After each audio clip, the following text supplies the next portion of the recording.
जय हिंद, वंदे मातरम। स्वागत है आप सभी का free exam zone YouTube channel पर। दोस्तों, आज हमने भारतीय संविधान से राज्यसभा को लिया है। बहुत इंपॉर्टेंट प्रश्न है, वही प्रश्न है जो बार बार एग्जाम में पूछे गए हैं। तो आप लोग वीडियो को अंत तक जरूर देखना। दिल्ली पुलिस के लिए बहुत इंपॉर्टेंट वीडियो होने वाली है। तो चलिए वीडियो को स्टार्ट करते हैं। पहला प्रश्न देखते हैं, भारतीय संसद के ऊपरी सदन को किस रूप में जाना जाता है? आपको ध्यान रखना है, भारतीय संसद के ऊपरी सदन को राज्यसभा के रूप में जाना जाता है। तो इसका राइट आंसर होगा राज्यसभा। ध्यान रखना है आपको। अगला प्रश्न है, राज्यसभा में सीटों की अधिकतम संख्या कितनी हो सकती है?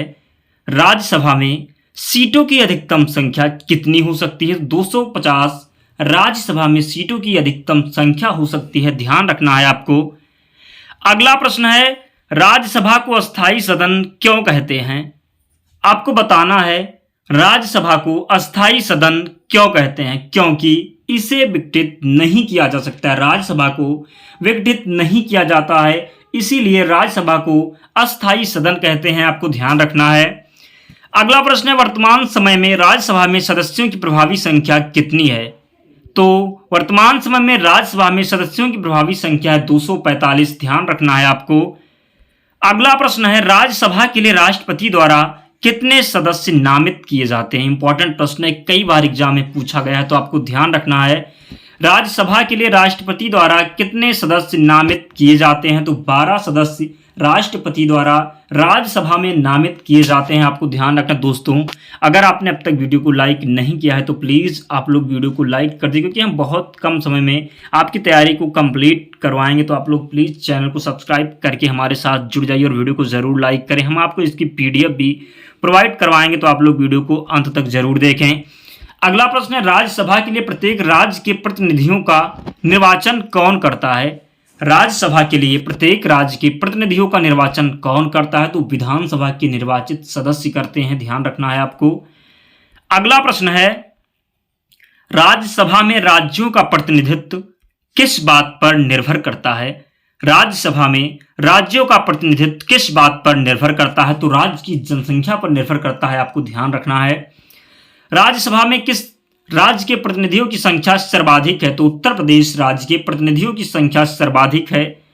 अगला प्रश्न है, उत्तर प्रदेश से राज्यसभा के लिए कितने सदस्य चुने जाते हैं? इंपॉर्टेंट प्रश्न है, कई बार एग्जाम में पूछा गया है। तो उत्तर प्रदेश से राज्यसभा के लिए कितने सदस्य चुने जाते हैं? तो 31 सदस्य उत्तर प्रदेश से राज्यसभा के लिए चुने जाते हैं। ध्यान रखना है आपको। कितने होंगे? तो 31 सदस्य होंगे। ध्यान रखना है। अगला प्रश्न है, किस संघ शासित क्षेत्र का राज्यसभा में प्रतिनिधित्व है? किस संघ शासित क्षेत्र का राज्यसभा में प्रतिनिधित्व है? दिल्ली और पुडुचेरी का जो है संघ शासित क्षेत्र है जिसका राज्यसभा में प्रतिनिधित्व है। तो राइट आंसर है दिल्ली और पुडुचेरी। ध्यान रखना है आपको। किसे राज्यसभा में समान प्रतिनिधित्व प्राप्त है? तो राज्यसभा में समान प्रतिनिधित्व प्राप्त है मध्य प्रदेश तथा गुजरात को।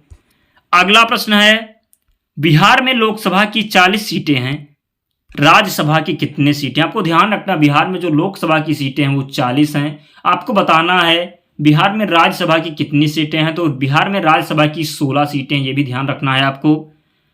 अगला प्रश्न है, राज्यसभा में सर्वाधिक प्रतिनिधित्व के आधार पर राज्यों का सही क्रम क्या है? तो पहले स्थान पर है उत्तर प्रदेश, फिर महाराष्ट्र और फिर तमिलनाडु। आपको ध्यान रखना है क्रम। अगला प्रश्न है, राज्यसभा के चुनाव हेतु एक अभ्यर्थी की आयु कम से कम कितनी होनी चाहिए? तो 30 वर्ष होनी चाहिए। ध्यान रखना है आपको। राज्यसभा के सदस्यों के लिए न्यूनतम आयु कितनी होनी चाहिए? तो राज्यसभा के सदस्यों के लिए न्यूनतम आयु होनी चाहिए 30 वर्ष।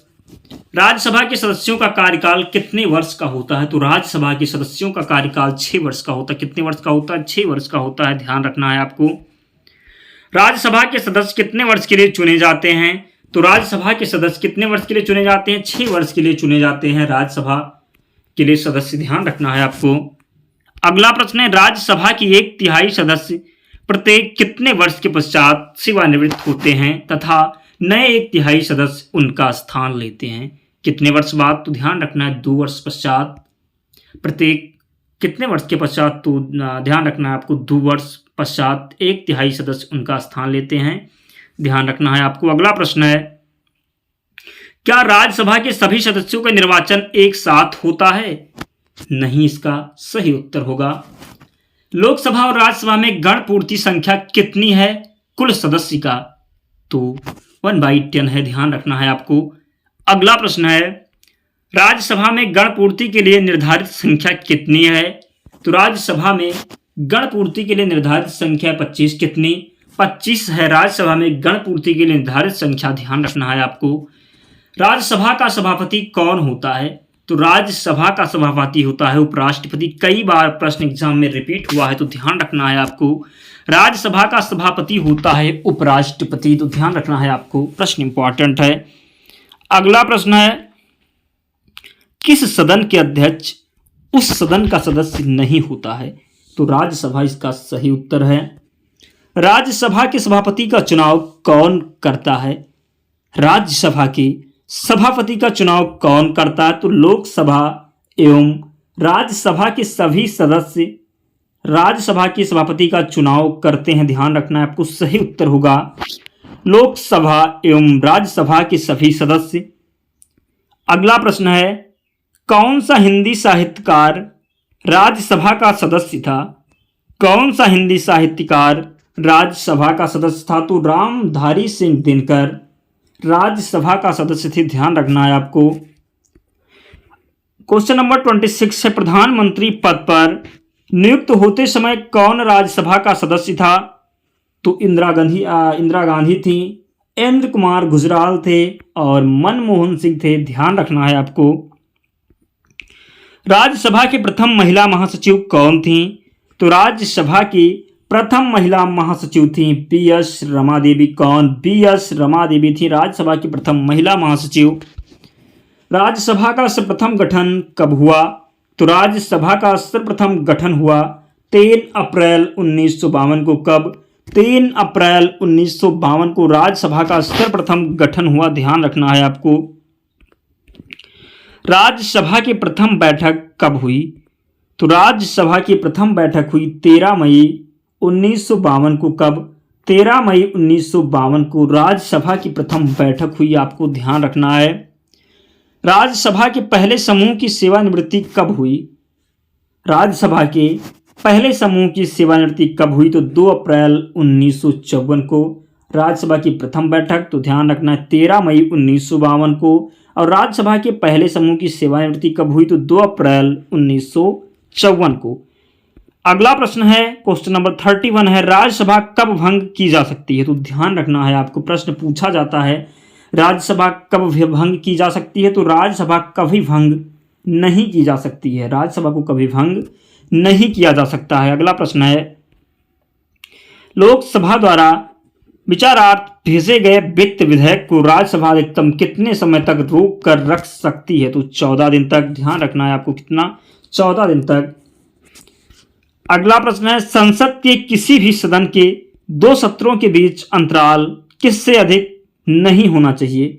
संसद के किसी भी सदन के 2 सत्रों के बीच अंतराल किससे अधिक नहीं होना चाहिए? तो 6 महीने से अधिक नहीं होना चाहिए, ध्यान रखना है आपको। राज्यसभा कब विघटित होती है? तो राज्यसभा कभी विघटित नहीं होती है, ध्यान रखना है आपको। राज्यसभा कभी भंग नहीं किया जा सकता है। अगला प्रश्न है, कौन सदन का सदस्य हुए बिना इसके अध्यक्ष के रूप में कार्य कर सकता है? कौन सदन का सदस्य हुए बिना इसके अध्यक्ष के रूप में कार्य कर सकता है? तो भारत का राष्ट्रपति सदन का सदस्य हुए बिना इसके अध्यक्ष के रूप में कार्य कर सकता है, ध्यान रखना है आपको। किसे राज्यसभा से पहले पुनः स्थापित किया जा सकता है? किसे राज्यसभा से पहले पुनः स्थापित नहीं किया जा सकता है? तो वार्षिक वित्तीय विवरण को, ध्यान रखना है आपको। राज्यसभा के लिए नामित प्रथम फिल्म अभिनेत्री कौन थी? राज्यसभा के लिए नामित प्रथम फिल्म अभिनेत्री कौन थी? नरगिस दत्त थी। राज्यसभा के लिए नामित प्रथम फिल्म अभिनेत्री थी नरगिस दत्त, ध्यान रखना है आपको। अगला प्रश्न है, सर्वप्रथम किस फिल्म अभिनेता को राज्यसभा का सदस्य मनोनीत किया गया था?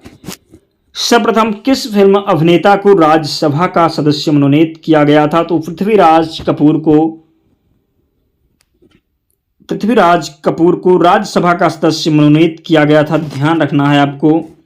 राज्यसभा सामान्य विधेयक को अधिकतम कितने अवधि के लिए रोक सकती है? तो 6 माह के लिए राज्यसभा सामान्य विधेयक को अधिकतम कितने अवधि के लिए रोक सकती है? तो 6 माह के लिए आपको ध्यान रखना है।